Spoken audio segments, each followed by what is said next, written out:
আসসালামু আলাইকুম রহমতুল্লাহ বারকাতু। আশা করি বন্ধুরা আপনারা সবাই ভালো আছেন।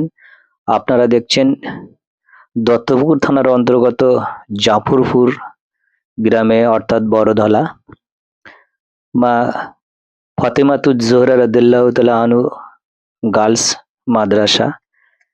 এই গার্লস মাদ্রাসায় কয়েকদিন আগে বস্ত্র বিতরণ করা হয়েছে, অর্থাৎ কম্বল শীতের বস্ত্র বিতরণ করা হয়েছে। দেখতে পাচ্ছেন ছোট ছোট ছাত্রীরা সেই কম্বল নিয়ে বসে আছেন।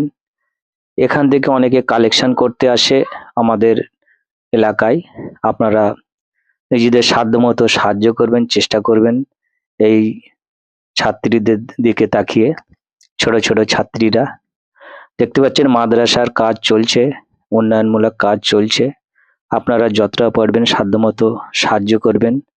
আপনাদের কাছেই এই অনুরোধ রইল, এখানে আসেন অনেকে এই মাদ্রাসার জন্য সাহায্য করার জন্য। আশা করি বন্ধুরা আপনারা সবাই সাহায্য করবেন। এই ছোট ছোট ছাত্রীদেরকে আমরা যথেষ্ট সাহায্য করতে পারি তার হাত বাড়িয়ে দেব, সেই চেষ্টা করব। কোরআনের শিক্ষা বড় শিক্ষা, যা আমাদের নবীজি সাল্লাল্লাহু আলাইহি ওয়াসাল্লাম শিখে গেছেন।